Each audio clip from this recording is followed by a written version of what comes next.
Okay, so first of all, congratulations to Phil and Freud for giving a wonderful lecture. I know it's not easy because as a scientist, it's relatively easy to talk to an expert audience, but this is a very broad audience. We could have someone from not a chemist or even some kids interested in science, but I think you guys did very well, not only explaining your science, but also in a very broad manner so everyone can understand and appreciate what the problems you are trying to solve.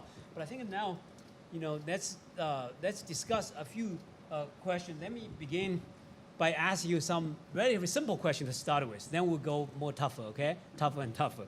The first question would be very easy for, I guess the question is for every one of you. How did you, why did you choose scientist as a career? Obviously, it's not obvious, right? For many, it's very challenging. So how did you choose, scientist as your career, and when did you find your passion? How did you find your passion for science? Can you start from Phil, maybe? So, from the time I was small, I liked the idea of art, but I was not a good artist. And I liked the idea of going to space and being an astronaut, but I didn't have the coordination to do that. So when I discovered chemistry, I realized you could be an artist and you could be an astronaut at the same time, and it didn't require that you actually could paint a pretty picture or have the physical ability to go to the moon.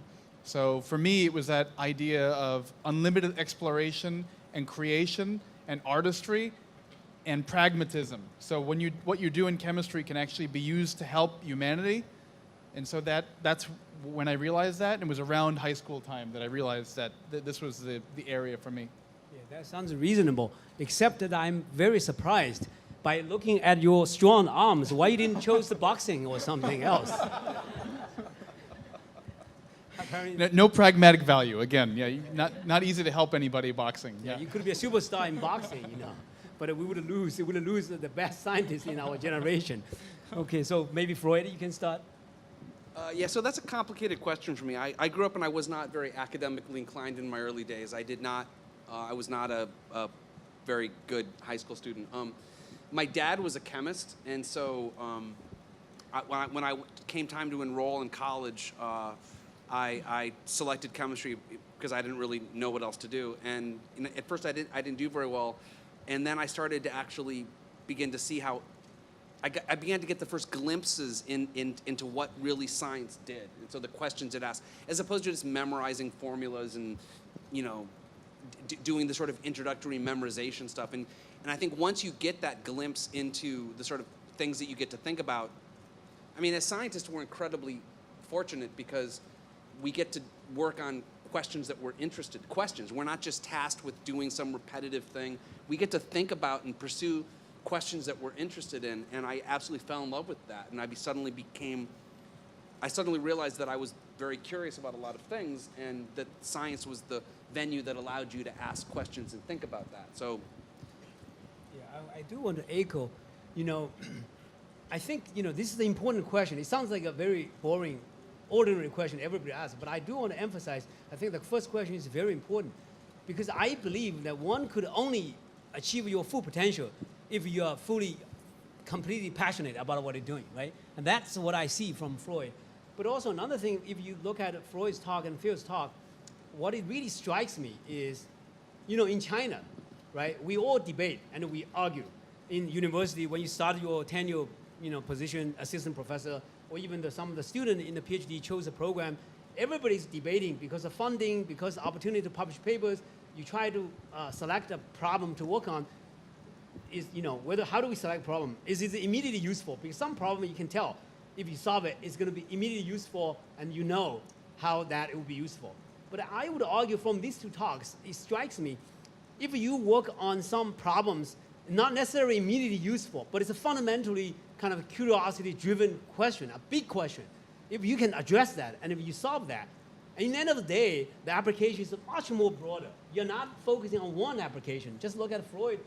this idea, this crazy idea, can you change the nature's DNA code and make a new molecule? That's curiosity in the beginning. There was no sign of a utility in the beginning. But now look, you can imagine, have so many applications that's beyond something that you could imagine in the beginning, right? For making drugs, for promoting even DNA sequencing, for life science study, chemical biology, just open opportunity, open field.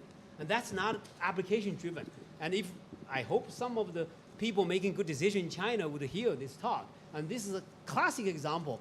A curiosity-driven research can have a much broader impact. And that's something I think we should fund more, those kind of research. Can I add something to that? Yes. If you're starting your career, or maybe just for anything, if you identify what everyone else has already identified as the interesting questions and you pursue that, you're not being creative. You're not coming up with your own ideas. If other people have already identified the problem, then that's not, to me, what attracts me to science. It's what Jin just says, the ability to be able to be interested and to identify what you want to work on. And if you do that and you're passionate, and then success and the applications and the importance will come.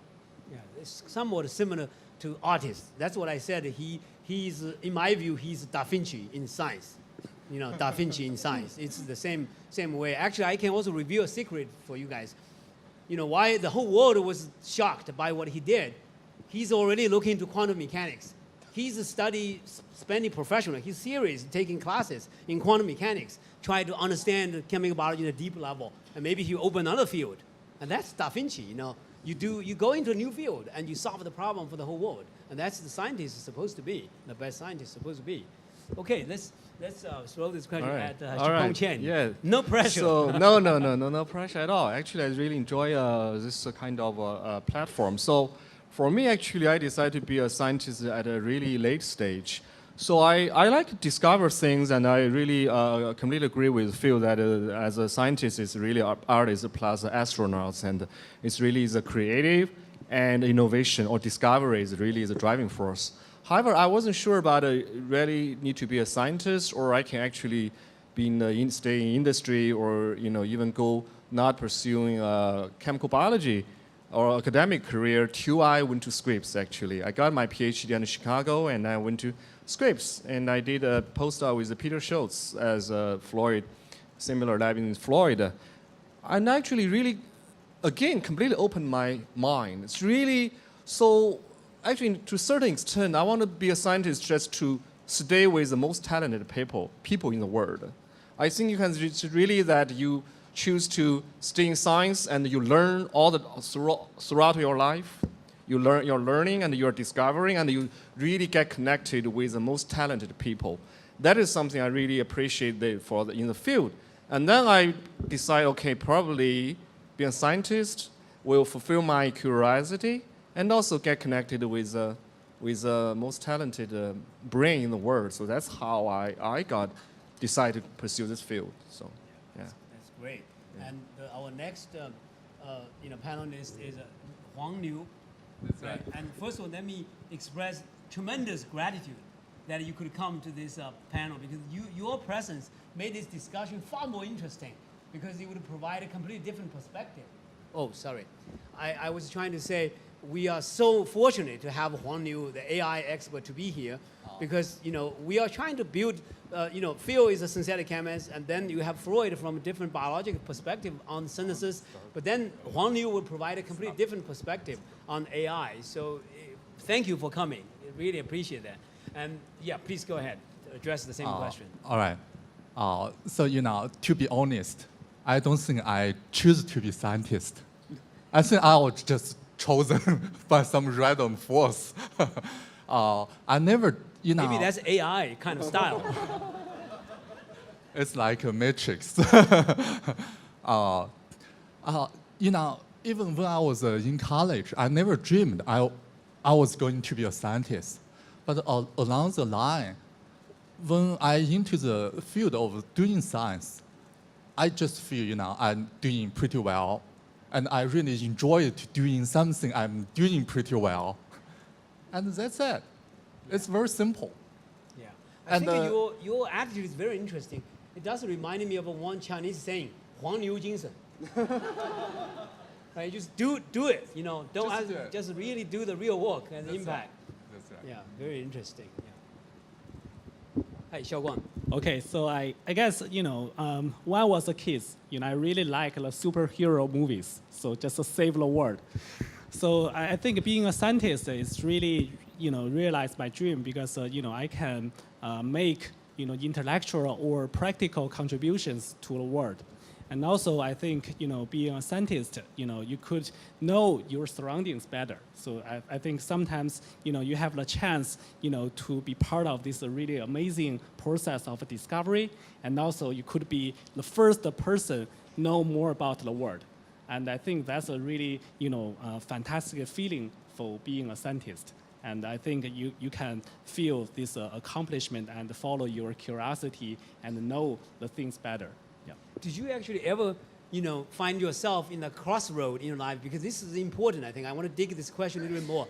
Because it would be important for some of the young scientists starting thinking, should I go to industry? Should I go to business? Should I go to science? And did you ever have a moment that is a crossroad in your life that you might have that choice or possibility? And I want to throw the question to all of you. Someone can provide some interesting absolutely. story. I think that's a great question. Actually, for me, after I just finished my postdoc with Simon Shefty, so I also considered either go to academia or industry because I really want to use my synthetic skills to make drugs, make medicine.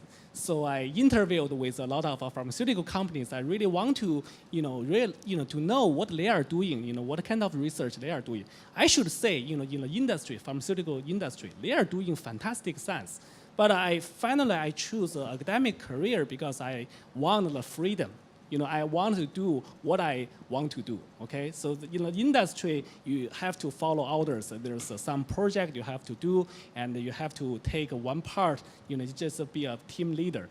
But a team player. But I think in academia you can have your own ideas. You can form a team. You can do whatever you want.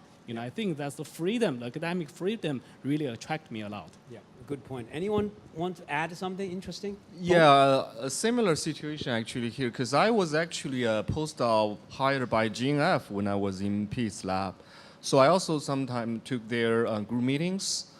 And I think the industry doing great science, but you have to just focus on one thing more often. And if I go to P shows, the group meetings, you find so many things you got interested, and then academic field give you more freedom to explore. That's I think how I also got into this. And also I want to add, you go to all over the world, you attend conference, you got inspired by your colleagues or scientists all the time. That's really something I really appreciate staying academic. I see. Yeah. Freud, you want to add, or Phil, you want to add? For me, it was in addition to what Jiaguan mentioned of the academic freedom, that was certainly attractive, but not the deal breaker for me. What really was important to me was mentorship.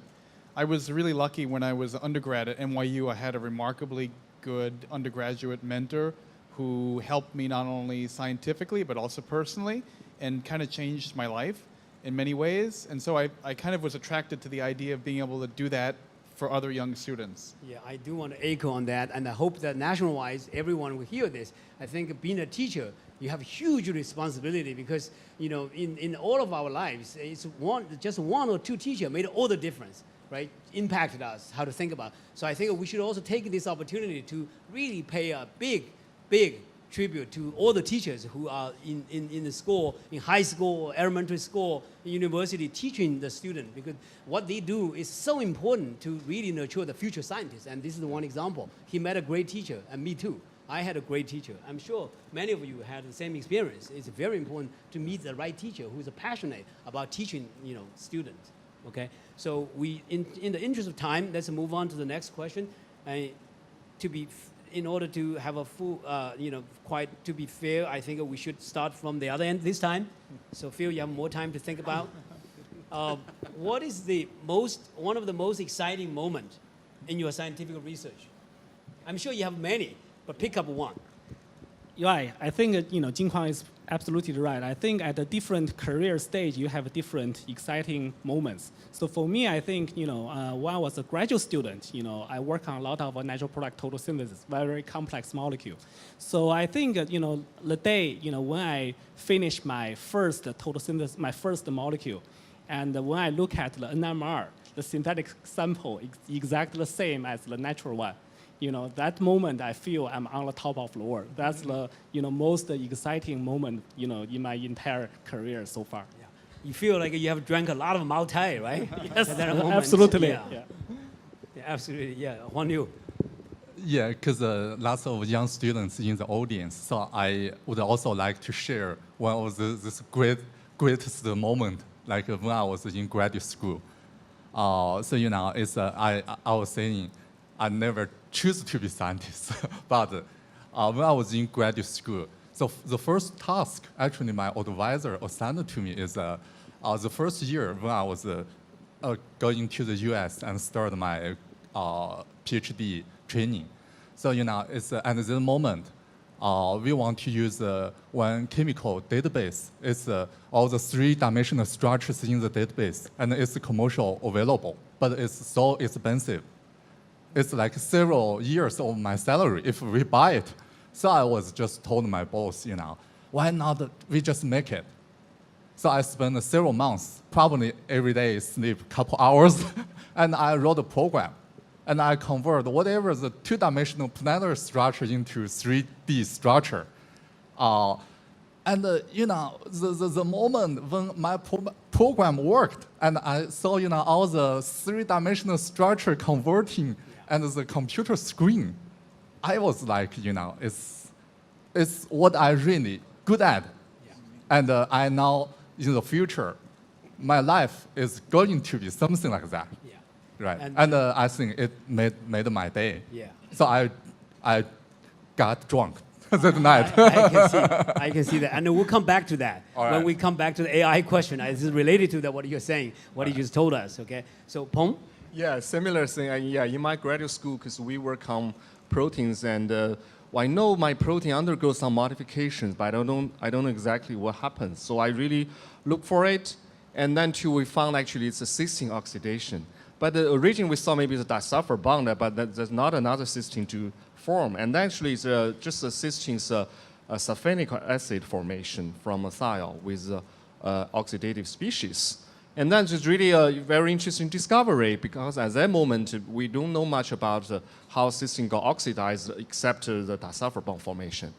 And then we want to, as Floyd mentioned, we just want to know the structure of it. So I really spent the next 2 months growing crystal structure, and then go to Argonne National Lab to do the synchrotron to get the crystal diffracted. And because it's so close to the national lab, I drive 30 miles to, whenever they get beam time, I just tell them I need 2 hours to test, and then eventually we got the crystal. And we found it was really oxidized thiol in my protein, and exactly what the chemistry structure or reaction you draw happen on your protein. That's really the moment of truth and moment of excitement. Wow.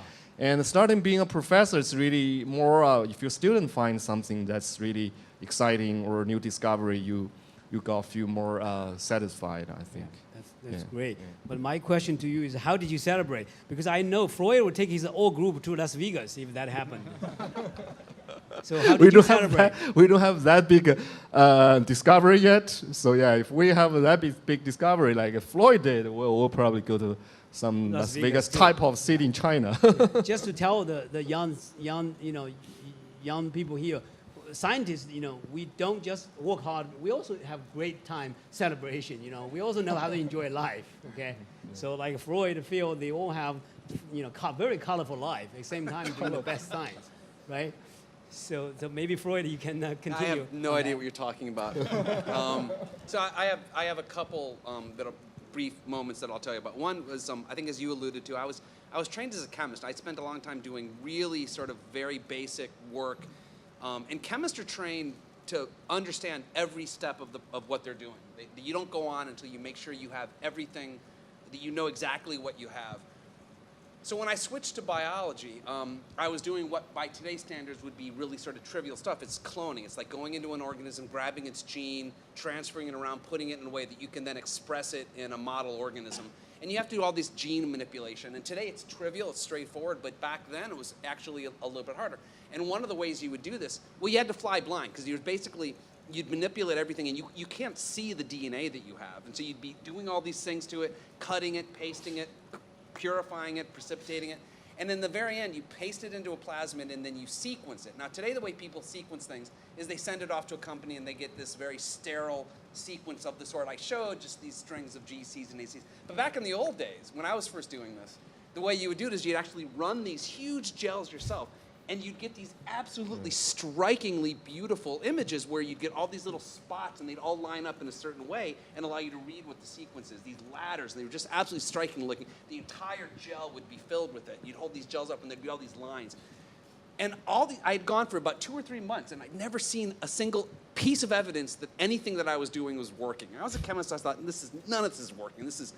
And so, you're in the dark room. It's got this weird red glow and then you're putting your gel in the exposure thing, and then you transfer it to the developer, and you pull it out, and it's dripping, and you see all these lines, and I was like, oh my God, it worked. It was that moment in the dark room. The second moment is a mentor in this case. It was when the project that I described first started to work. I had a graduate student whose name was Denis Malyshev. He was a Russian. He won the Russian chemistry Olympiad his year. He's a smart kid. He was he was also a self-confident kid. So he very seldom showed anything but confidence. So one Friday night, and I knew he was setting the experiment up. Was actually setting the experiment up where he was doing the experiments where we first took these semi-synthetic organisms, and we either fed them the unnatural substrates they needed to grow, and that if they did, then we would then analyze how they replicated their DNA, And then he also had control experiments where he didn't add the materials and where they wouldn't be able to replicate their DNA, and so they wouldn't be able to survive. So I'm sitting there in my office. It's around 9 o'clock at night. It's on a Friday night, and I remember this like it happened yesterday. And Dennis walks into my office, and his face is white as a ghost. And I said, Dennis, what's wrong? And he said, well, the cells that I added the unnatural stuff to, they're growing. And I said, oh, that's great. And he said, well, the ones that I didn't add them to, they're not growing. And right then, we knew it was going to work. And so that was like a moment that just like, that was a really pregnant, intense moment. Wow. Did you offer him a tequila at that moment? No, I let him go, and I started drinking the tequila myself. Okay, Phil? Yeah, I mean, for me, it's sort of the two things on a micro level, like the circle of life. Every time we have a student graduate, reflecting on what they were when they entered the lab and what they are when they exit is always a source of bittersweet happiness, because on the one hand, you're amazingly happy on how they have become as scientists, but also really depressed because these amazing scientists that you've trained, educated, they're now leaving. So that's always fun. And then the second sort of moments of happiness that are really extreme for us are translation. So when we invent something and then we see companies that are using it, scaling it up, and actually, so for the last project I talked about, there's actually a clinical candidate that was invented using that technology and making its way, and perhaps one day will find its way into cancer patients. That's like, when I'm really depressed, just thinking about that makes me very happy. Great. That's indeed how chemists, that's our best source, I guess, of excitement, is your chemistry is used and it helps benefit the society, right? That's always the case. But then to follow on that question, do you think organic chemistry would lead to the next industrial revolution? Well, that's a provocative question. I would say that in one sense, the Industrial Revolution has already begun, fueled by synthetic organic chemistry. If you think about it, no biotech these days can form without synthetic organic chemists, and it undergirds every industry, as I mentioned in my slides, that exists today, requires synthetic organic expertise. So the Industrial Revolution is happening. Now, whether it will lead to something extreme of the type that you see with iPhones and automobiles will take time, because science moves at the rate of a glacier. If you check science today and then you check 1 year